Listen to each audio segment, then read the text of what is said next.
Wow, it's been forever since I did a list like this. So, 2022 has got some exciting new games coming up.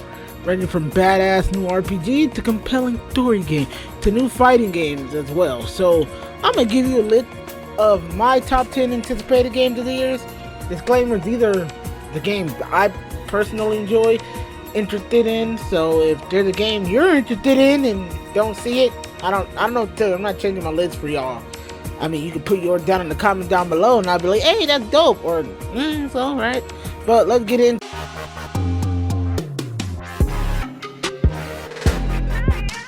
So the first game on my list, now when it comes to classics, god damn, these are some classic games. When it comes to classic fighting games, both franchise and just overall impact, SNK has to be mentioned. They have the hardest bosses, some of the cooler character design, some of the best artwork and promo art. And of course, that means, I'm hyped. I'm ecstatic. Your boy can't wait to get his hands on King of Fighters 15. It's the next entry to the Juggernaut series, and it had extreme amounts of promise. Look, King of Fighters 14 was just phenomenal. I don't know how the hell they did it, but they made that game better than it already could have been.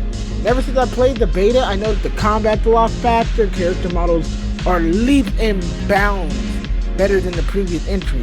The King of Fighters 14, they had some great character models, and I was like, I don't think they can really improve on this. You know, they changed the art style slightly and it made the thing look amazing.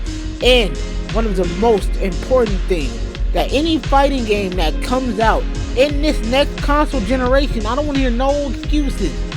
Yeah, I don't want to hear none of that shit.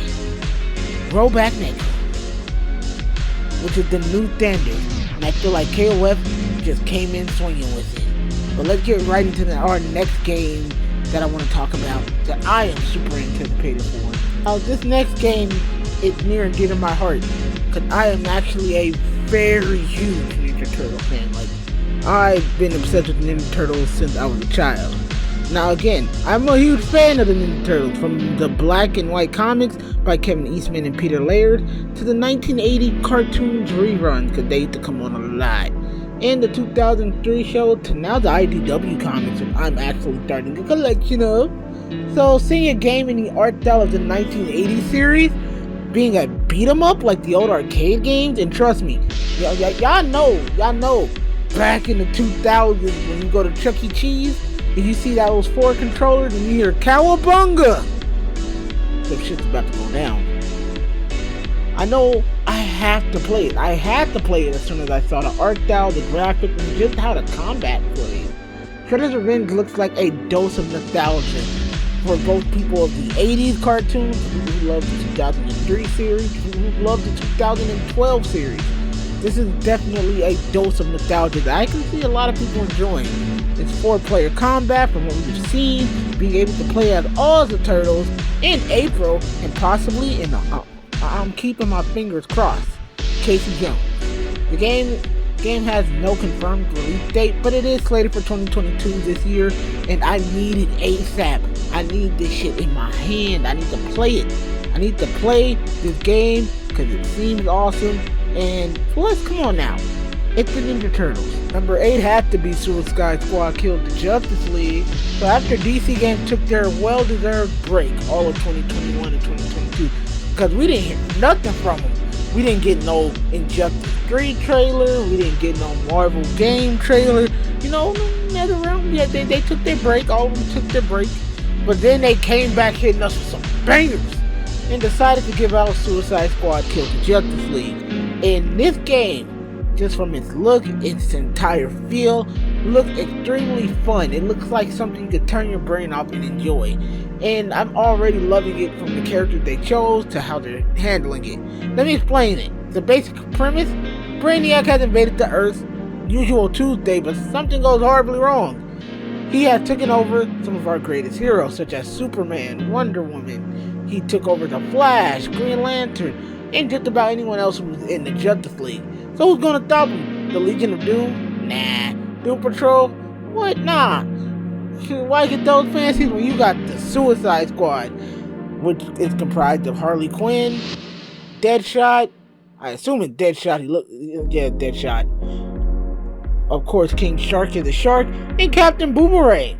This game has a high intensity gameplay. The humor is going to be top notch and very adult-like. This game is definitely not for kids. Do not pick this up for your kids. And this game looks like everything the Avengers game. Yeah, Crypto Dynamics. I ain't forgetting about y'all. Y'all not done catching smoke. Should have been.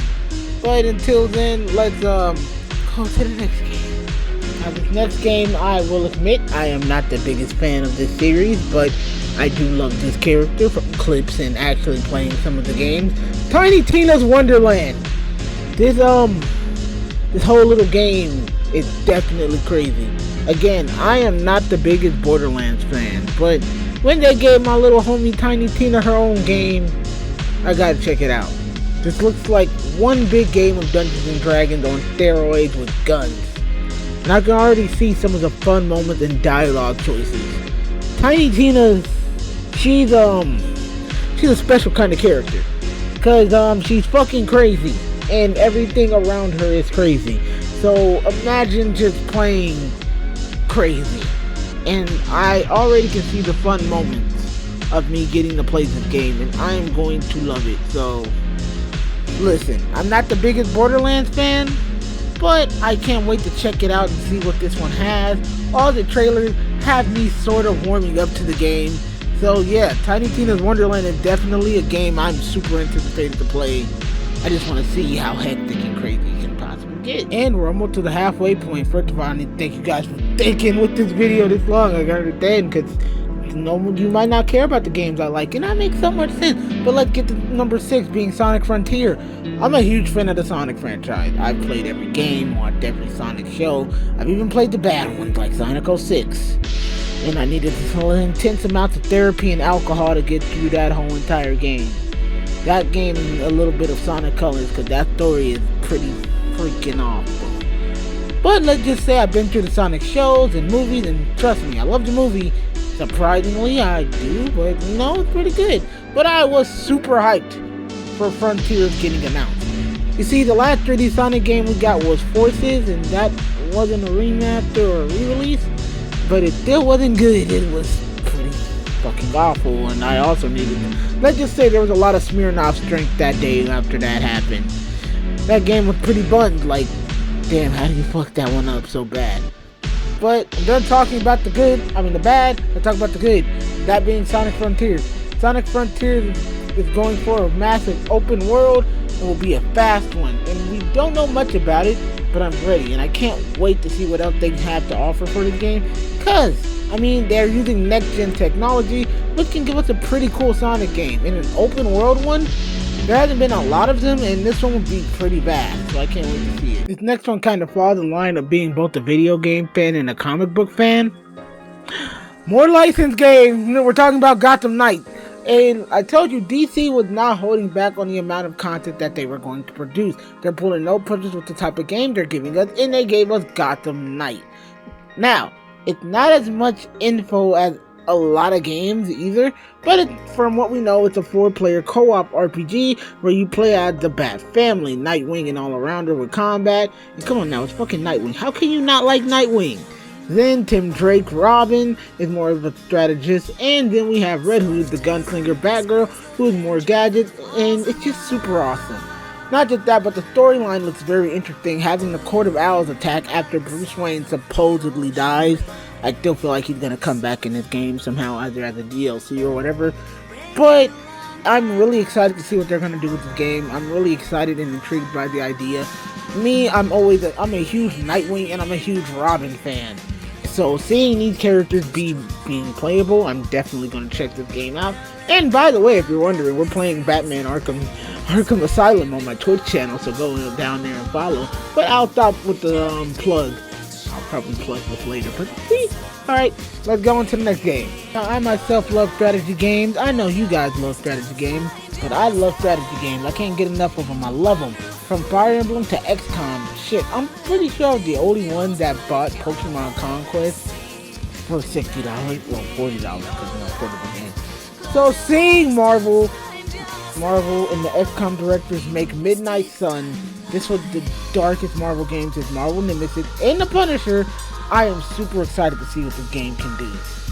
I want to see the combat. I want to play more of it. And even with the card-based system, which I feel like I can get into, this is the type of game I actually want. This is focusing more on the horror side and the magical side of Marvel. Think Ghost Rider, think Blade, think Doctor Strange and Scarlet Witch, and the Darkhold and Lilith, and all of these magical and wonderful forces. I can't wait to play it, and it plays exactly like XCOM and other strategy games. You create a leader called the Hunter, and you team up with many Marvel heroes and challenge Lilith in order to stop her invasion from Hell.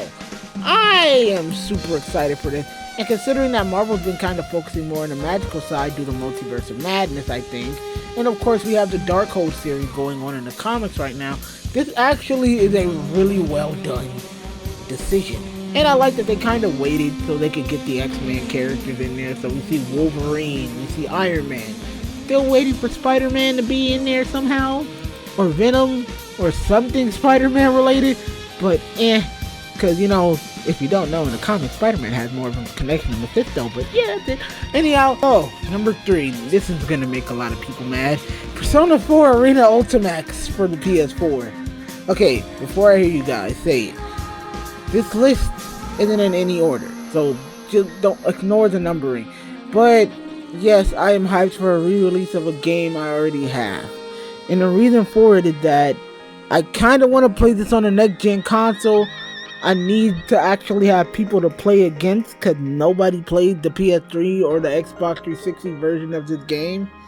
But now that it's being re-released on next-gen consoles, including the Nintendo Switch, which I'm still debating if I should get that version as well, but it'll have smoother gameplay, better online, and better graphics, and better battles. Basically, it's a whole new kind of game, even though it's just the same game. We can get a decent game with a bigger player base than what we got, tournament, and so much more. Plus, we can see the story in 4K. That's really it about it. Like, there's nothing special. But the reason I'm hyped about it is because, again, I'm a fighting game fan. I'm an enthusiast. I like fighting people in video games.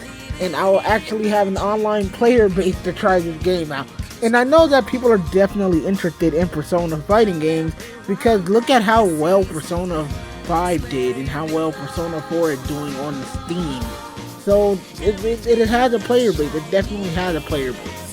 But that's the reason why I chose it. And I know it's a pretty high spot, but again, this is in no order. And at number 2, we have the Elden Ring! This was a hard place to put, but Elden Ring took its spot. Like, it took its spot. And trust me, there were so many other games that I was thinking of, but I was like, I'm actually super interested in Elden Ring. It looks very interesting from the Dark Souls gameplay, which I'm not super great at Dark Souls. I only really like the lore of the Dark Souls series. I do try to play them though, because I ain't no bitch, and I like a challenge. Whether I can win that challenge or not, the world may never know, but I ain't no bitch. To it being a massive open world, and I never thought I would ever see a giant open world freaking Dark Souls game. And like I always like Bloodborne's my favorite Dark Souls game because a friend recommended it to me. But man, did I ever not think, like, I was like, Elden Ring got us riding horses fighting giant fucking monsters. And it's just a massive open, like, you can tell they put their heart and soul into this game. I can't wait to be exploring at night and fighting giant monsters. I'm here for it. I'm here for it. From the character creation being extremely epic and goofy at the same time, people are about to make some ugly characters, man. They're about to make some ugly protagonists. I know it. But generally, I am super excited and I can't wait to play this game. Now, not a lot of people are excited. Well, a lot of people I know are excited, and then the other half that have no interest in it, and that's totally fine. It's not for everybody. It's a Dark Souls game, but you guys definitely something that you should try out if you ever get to here. But Elden Ring, it just looks cool to me, and I like how it's doing, and I like all the stuff surrounding it. And there's not really much else for me to say. I just have a really good interest in this game. And at number 1, the game I'm super actually the most excited for, and I'll admit this is where the ranking part comes in, because this one is something special to me. And this game means a lot. Forspoken. It just means so much seeing the trailers for this game, and let me explain. First of all, it's a JRPG, which, I'm already hyped for. I'm really excited for it. It looks like Final Fantasy, and it's made with the same engine that was used for Final Fantasy 15. But let me explain why. It's a game that has a young female POC in the lead. We do not get a lot of RPGs where you get a POC character in the lead. We barely get games that have POCs in the lead. So seeing this, and if you're wondering what a POC is, the people of color, we see a young black girl in this world, in this fantasy-esque world, and I'm loving it. Like, the most we ever get is like Final Fantasy 14 with its character creation, and does that really count? Does it? Does it? It does not. And there's not a lot of people that have, like, lead people of color in Square Enix. Granted, Square Enix does a great job with some characters, like giving Saz a really cool look, giving Barrett a really cool look, but Barrett doesn't have much personality. Saz has a lot of personality, and I love him. Like, he doesn't feel like a stereotypical Square character, but seeing this character, and I haven't even learned her name, but I just already have an attachment to her, and I can't wait to see that. I can't wait to see her story unfold. And the gameplay looks so dynamic as she's using magic, and she's able to traverse around large areas and just like leaping. Like, it's so cool. And I can't wait to see the other form, because it feels like she's not using just traditional magic, she's using alchemy to it.